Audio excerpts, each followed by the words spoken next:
Welcome back to Ace Combat Zero, Mission 8.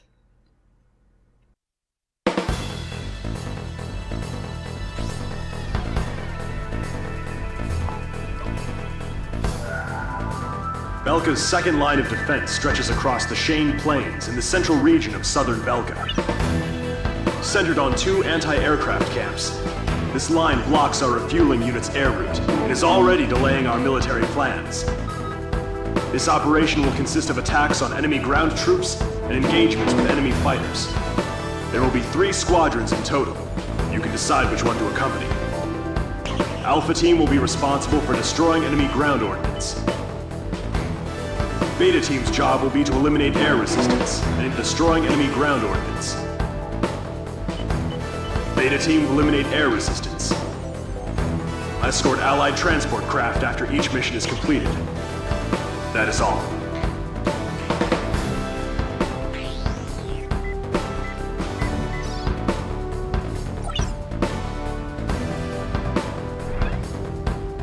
So yeah, it looks like we've got our choice for missions on this one. Unfortunately, we are not going to be seeing the other two, but that's okay, because luckily I have brought in one of the most knowledgeable people that I know about Ace Combat. Please welcome FPzero. Hello. So yeah, beta mission. This is going to be primarily our air-to-ground one. And... oh... yeah, that's a lot of targets.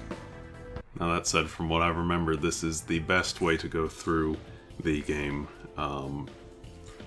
This mission's just better than the other two. Yes.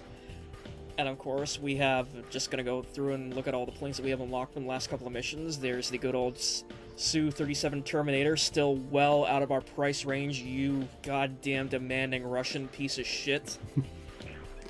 And, yeah, no, we're never touching the big fish bed. It's okay, we'll just flood their economy with low oil prices, Yeah. and then it'll all be good. Then we'll see if they want to keep their prices so high. Well, actually, for this series I should be saying something like, good old Yuktobanian piece of shit.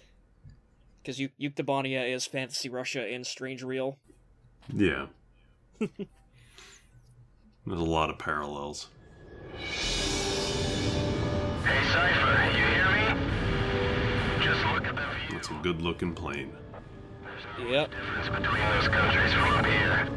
Yeah, the MiG-29, it's actually probably a rather decent plane for where we are right now, but with the next couple of missions we're going to be unlocking the F-16, the same plane that our wingman Pixie's flying, and like it almost sort of makes me kind of regret having to give up the Fulcrum. So that's Ustio's mercenary unit. It's something to overcome, but I'm sure you can handle it well enough. Yeah. Yeah, no, the F-15 is an amazing plane, and it's like, you know, you feel bad about getting rid of the other planes for a second, but then you go out and fly it, and it's like, okay, what the hell was I thinking? Watch out, the enemy's tracking you on radar.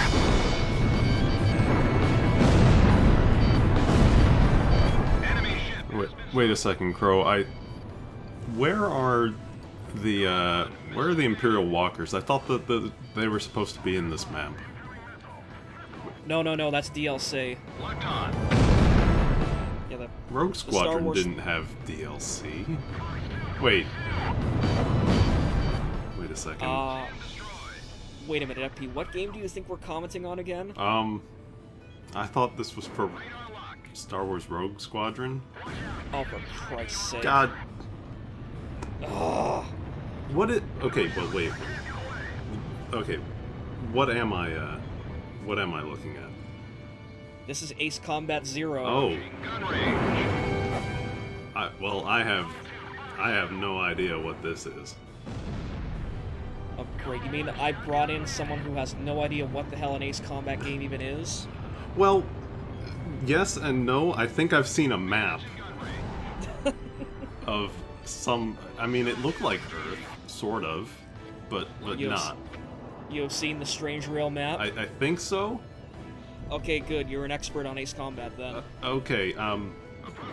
You can cut all that out, right? I'll just we'll just pick it up from here, and we'll just continue. We'll just continue as if nothing happened.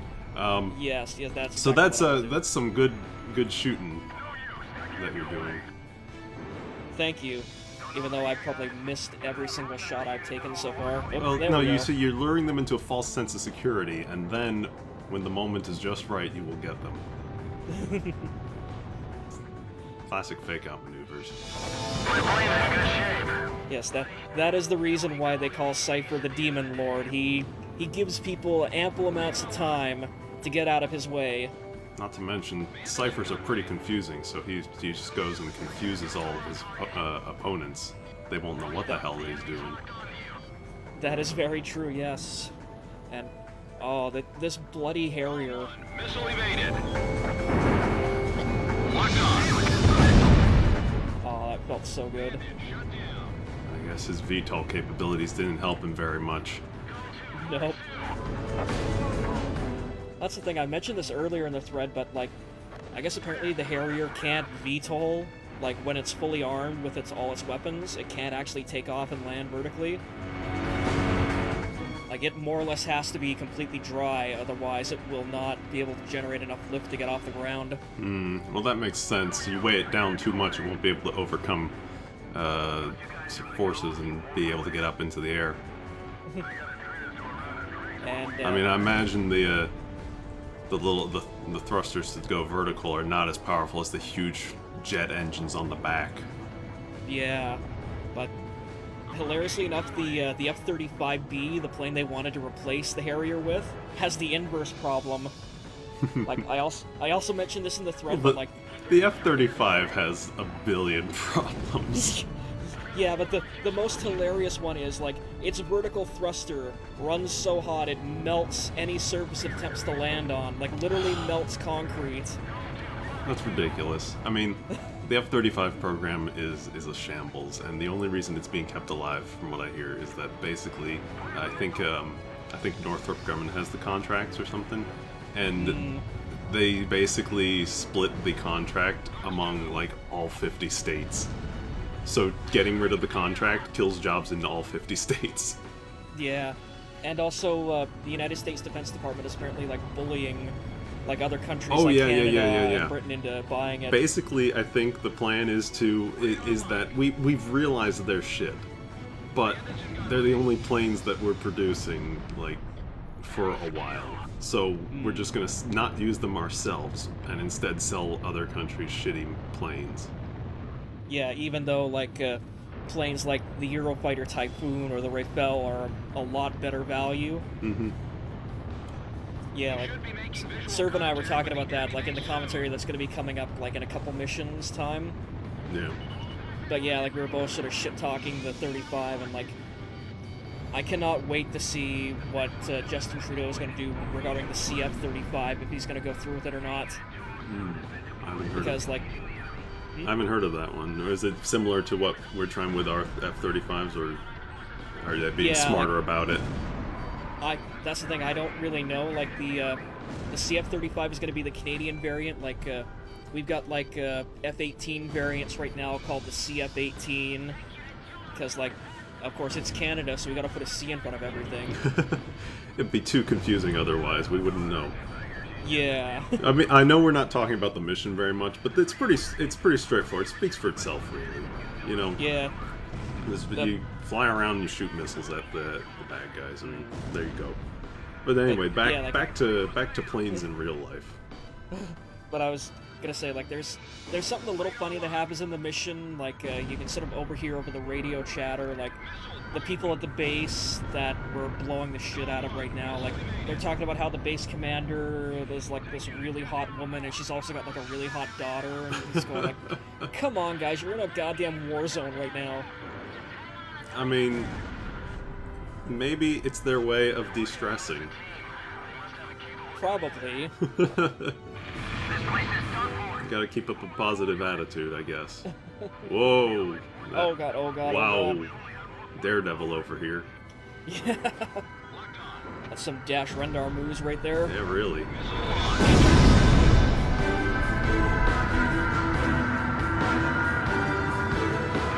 Another Shadow Sniper destroyed. plane do you think he would fly in real life? Like, in our world. Oh, that is a good question, probably. He probably would fly an F-35 just because he thinks it looks cool. Just because he thinks, yeah, I'll overcome these problems. Yeah. Like, yeah, he thinks he can, like, Han Solo his way out of any situation when really he'll just get his ass blown up. I hope I hope the ejection is working on the F-35, unlike their main cannon. And plus, yeah, he would be the kind of jackass who would intentionally, like, bring the thing down vertically and melt, like, whatever section of, like, the aircraft carrier or the road or the runway he was landing on. Just as a way of, like, saying, yeah, I did that. Or he'd find a way, if somebody needed something welded, he'd find a way to use the plane to weld it. There they are, the Allied transport planes. Thank you for securing your superiority. Well, that actually went rather well. Yeah. What was that? Something flashed again. Okay. And there's the fake out end of the mission. So, oh shit. Belka has laser weaponry in 1995. I think I've seen this movie before.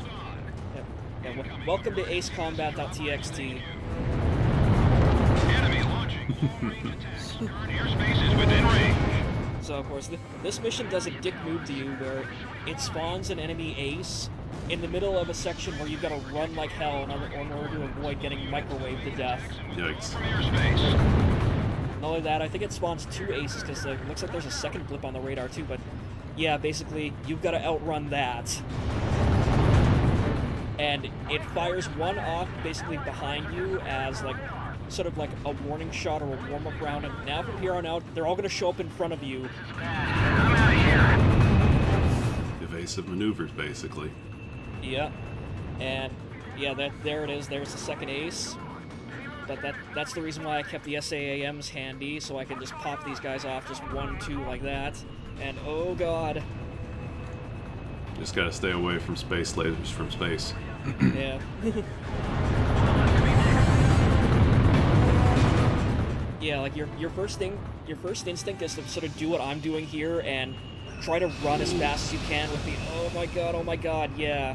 Like that's the reason why you don't want to do what I'm doing right now and just running at full bore with the afterburners, because it actually crushes your window of opportunity to evade the beam.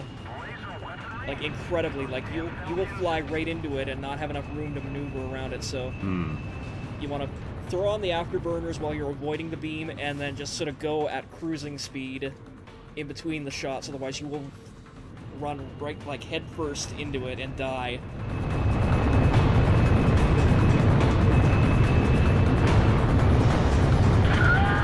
So is this bringing back any memories from Metroid FP? Halo 5, respawn. Well, normally Samus is the one firing lasers and guns and stuff like that. Not to mention you don't ever get to fly her ship in the games, which is it's kind of sad. Though yeah, I don't really know what you would do with it. Yeah, because it's basically shaped like her head, isn't it? A little bit, yeah. It seems to change every once in a while. The closest closest you get is in Prime 3. You get to control the ship a little bit. You get to direct it to places, but it's not much more than a glorified key. That sucks. Yeah. Yeah, I have the Metroid Prime trilogy for Wii. I have not yet actually played it. Good series. Yeah, like I bought it from Blind Sally for like probably, I don't know, a lot less than it was probably worth. Probably. But you know, he was done with it. He didn't need it anymore, so he sold it to me. But I will one day get around to playing it. Yeah. Because I've They're all heard a lot of good things. They're all very good. Yeah. Yeah. I only have some minor issues with like the third one, but they're minor in the scheme of things, and it's still a good game. Mercenaries like us are disposable to the guys in charge. But yeah, But in the end, we survived. Very true. Oh, thank God we don't have to do that a second or third time. No, I mean, The mission objectives were achieved, but only after sustaining heavy losses. it's easy enough. As I said, this is the best way to go through this mission. You have fought nobly and deserve to be praised.